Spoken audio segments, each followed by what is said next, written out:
आसंता 2024 साधारण निर्वाचन जटणी में देखा मिलला राजनैतिक उष्मता।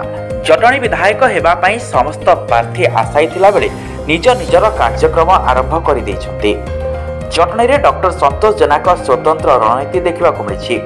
संतोष जेना स्वतंत्र चक्रव्यूह निर्माण सरी दीर्घ वर्ष धरी जटणीर गरीब मेधावी छात्र छात्री मानू उच्च शिक्षा लाभपाई पांडव जेना फाउंडेशन माध्यम संतोष जेना लक्ष लक्ष टंका आर्थिक सहायता जोगाई आसुछंती। जटणीर दुरारोग्य कैंसर पीड़ित गरीब व्यक्ति मानक चिकित्सा डॉक्टर संतोष जेना लक्ष लक्ष टंका आर्थिक सहायता जोगाई।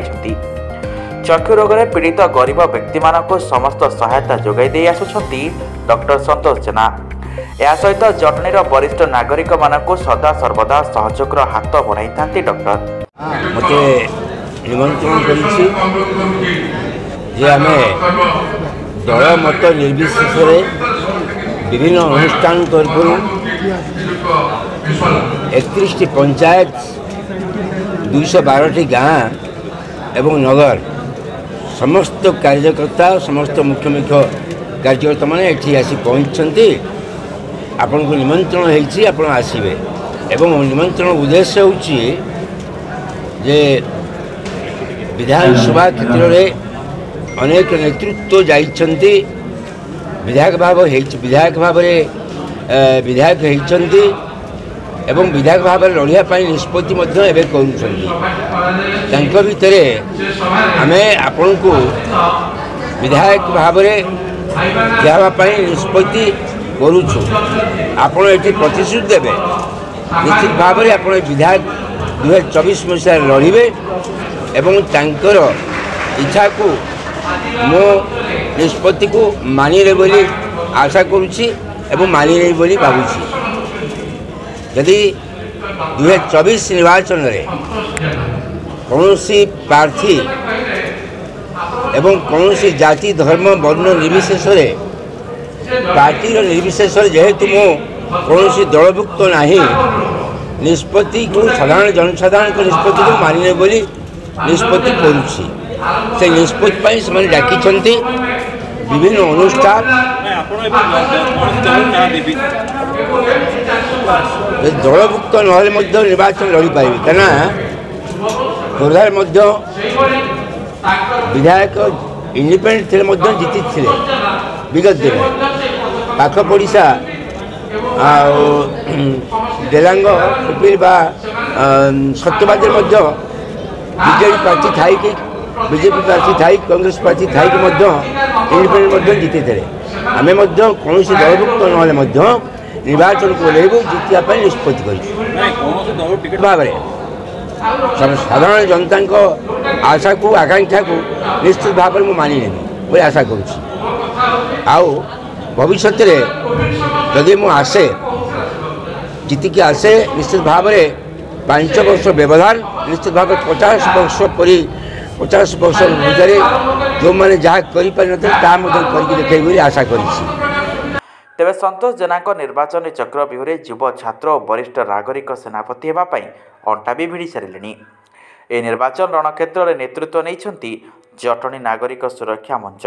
तेणु अक्टोबर 27 तारीख शुक्रवार दिन जटणी नागरिक सुरक्षा मंच जटणी उत्तरायणी क्लब परिसर में एक विशाल सहरा आयोजन करते। जटणी नागरिक सुरक्षा मंच गोटे निष्पत्ति नहीं गोटे आलोचना चक्र रखी।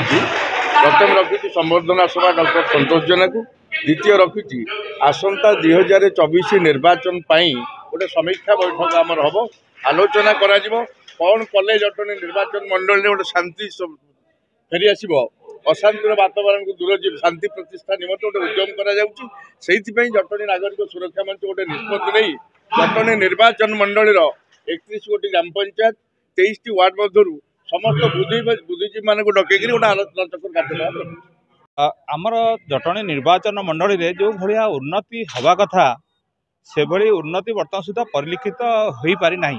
बहु बहु नेतृत्व आसीचंती जाइचंती किंतु जोटा आम आशा रखिथिलु आमर जटणी पई सेटा परिपूर्ण हो पारि नाही। किंतु आमे बर्तमान संतोष जेना पाखरे देखुचु जे से जेभली एक नेतृत्व अति साधारण लोक पाखरे पहुँची पारुछंती। तेणु लोक आशा रखुचंती ଯେ ଆମରି ପାଖରେ ଆମରି ମଣିଷ ଯିଏ ଠିଆ ହେବ ସେ ଆମର ଉନ୍ନତି କରିପାରିବ, ଆମେ ଆମ କଥା ତାକୁ କହିପାରିବୁ। ତେଣୁ ସେଭଳି ଏକ ନେତୃତ୍ୱ ହେଉଛନ୍ତି ଡକ୍ଟର ସନ୍ତୋଷ ଜେନା। ତେଣୁ ତାଙ୍କଠୁ ଆଶା ଜନସାଧାରଣ ରଖିଛନ୍ତି, ସେ ଯଦି ଆଗାମୀ ଦିନରେ ନେତୃତ୍ୱ ନିଅନ୍ତି ଜଟଣୀ ନିର୍ବାଚନ ମଣ୍ଡଳୀର ଯେଉଁ କାର୍ଯ୍ୟଗୁଡ଼ାକ ରହିଯାଇଛି ସେଗୁଡ଼ାକୁ ସମୀକ୍ଷା କରି ଗୋଟେ ଆଦର୍ଶ ପଞ୍ଚାୟତରେ ଯାହା ଯାହା କାର୍ଯ୍ୟକ୍ରମ ହେବା କଥା ସେଗୁଡ଼ାକୁ ଯେଉଁଟା ଅପୂର୍ଣ୍ଣ ରହିଛି ତାକୁ ଆଗେଇ ନେବା ନିହାତି ଆବଶ୍ୟକ। ଲୋକମାନେ ସେଇଟା ଆଶା ରଖିଛନ୍ତି। ତେଣୁ ଆଗାମୀ ଦିନରେ ତାଙ୍କ ନେତୃତ୍ୱକୁ ଲୋକମାନେ ଚାହିଁ ବସିଛନ୍ତି। ଆମେ ଯେତେ ଦୂର ତୁଳନା କରିଛୁ କଷିଛୁ, ସନ୍ତୋଷ ଜେନା ମଣିଷ ପରି ମଣିଷଟିଏ, ବନ୍ଧୁ ବତ୍ସଳ, ସ୍ନେହୀ, ପରୋପକାରୀ। ଆଉ ଆଗରୁ ତ ଅନେକ ଜଟଣୀକି ପ୍ରତିନିଧିତ୍ୱ କରିଛନ୍ତି। ସୁଭଦ୍ରା ମହତାବ ମଧ୍ୟ କରିଥିଲେ, ବନମାଳୀ ପଟ୍ଟନାୟକ ମଧ୍ୟ କରିଥିଲେ, ଆଉ ସତ୍ୟପ୍ରିୟ ମହାନ୍ତି ମଧ୍ୟ କରିଥିଲେ। ତାଙ୍କ ଘର କୁଆଡ଼େ ଦ୍ୱାର କୁଆଡ଼େ ତାଙ୍କର ଆମେ କିଛି ସେ ସମ୍ପର୍କରେ ଜାଣି ନାହୁଁ। ଯାହା ହଉ ଇଏ ଆମ ଗାଁର ପୁଅ, ଜଟଣୀ ମାଟିର ପୁଅ, ଏବଂ ଜଟଣୀ କାହିଁକି ମାନେ ଓଡ଼ିଶା ପାଇଁକି ତାର ପ୍ରାଣ କାନ୍ଦୁଛି। ନିଜ ସମ୍ପତ୍ତିକୁ ସେ ଜନସେବାରେ ବିନିଯୋଗ କରୁଛି। ଆଉ ଅନ୍ୟମାନେ କ'ଣ କରୁଛନ୍ତି ନା ଆମରି ତେଲ ଆମରିଠି ମାରିକିରି ସେ ବାହାବା ନେଇଯାଉଛନ୍ତି। କ'ଣ ନା ଆମେ ପାଣି ଦେଲୁ, ସେମାନେ ଦେଲୁ, କ'ଣ ତୁମ ଘରୁ ଦେଲ, ଆମରି ପଇସା ଆମକୁ ଦେଲ, ରାସ୍ତା କଲ ଘାଟ କଲ, ଆମରି ପଇସା ଆମକୁ ଦେଲ, କିନ୍ତୁ ତା ଭିତରେ ପରସେଣ୍ଟେଜ ନେଇକି ତୁମେ କାମ କଲ। ଯେତେ କାମ କଲ ସେତେ ତୁମ ହାତ ଚିକଣ ହେଲା, ଦୀପ ତେଜିଲା ହାତ ଚିକଣ ଭଳିଆ। ତେଣୁକରି ଇଏ ଗୋଟିଏ ନିଃସ୍ୱାର୍ଥପର ଲୋକ, ଯିଏକି ଜନସେବାରେ ନିଜକୁ ମାନେ ଉତ୍ସର୍ଗ କରିଦେଇଛନ୍ତି।